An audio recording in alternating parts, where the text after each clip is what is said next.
തീരദേശ മേഖലയിലെ കള്ളക്കടൽ പ്രതിഭാസം വീണ്ടും അപകടഭൂമിയായി മുതലപ്പുഴി. ഇന്നലെ മാത്രം മുതലപ്പുഴയിൽ 3 മത്സ്യബന്ധന വള്ളം തകർന്ന് അപകടമുണ്ടായി.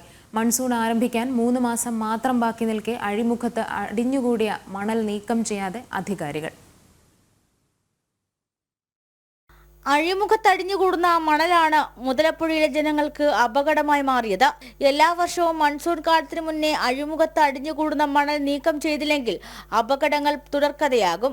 കള്ളക്കടൽ പ്രതിഭാസത്തിൽ തീരദേശമെല്ലാം ദുരിതത്തിലായി. മുതലപ്പുഴയിൽ മൺസൂണിനേക്കാൾ ഭീകരമായിരുന്നു കഴിഞ്ഞ ദിവസം. ഇന്നലെ മാത്രം 3 വള്ളങ്ങളാണ് അപകടത്തിൽപ്പെട്ടത്. അപകടങ്ങൾ ഉണ്ടാകുന്നതിന് മുന്നേ മുന്നറിയിപ്പുകൾ നൽകുന്ന അടയാളങ്ങൾ സ്ഥാപിക്കുമെന്നായിരുന്നു വകുപ്പ് മന്ത്രി അറിയിച്ചിരുന്നത്. കായലിൽ നിന്നും വള്ളം കടലിലേക്ക് ഇറങ്ങുന്ന ഭാഗത്ത് പാറയും മണലും നീക്കി ആഴം കൂട്ടാമെന്നും അറിയിപ്പുണ്ടായിരുന്നു. സംസ്ഥാന സർക്കാരിന്റെ ഭാഗത്തുനിന്ന് ഒരു ഇടപെടൽ പോലും ഇതുവരെ ഉണ്ടായിട്ടില്ല എന്നതാണ് മറ്റൊരു വാസ്തവം. ജനം, തിരുവനന്തപുരം. ആധാരം രജിസ്റ്റർ ചെയ്യാൻ തണ്ടപ്പേർ രജിസ്ട്രേഷൻ സർട്ടിഫിക്കറ്റും ഉടമസ്ഥാവകാശ രേഖയും നിർബന്ധമില്ലെന്ന് ഹൈക്കോടതി.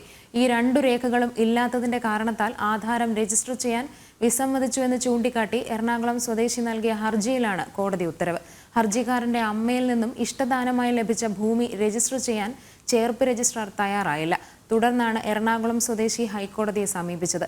അവകാശം സംബന്ധിച്ച് നിലവിലുള്ള രേഖകളിൽ അവ്യക്തതയില്ലാത്തതിനാൽ തണ്ടപ്പേർ രജിസ്ട്രേഷൻ സർട്ടിഫിക്കറ്റും മറ്റും നിർബന്ധമില്ലെന്ന് കോടതി വ്യക്തമാക്കി.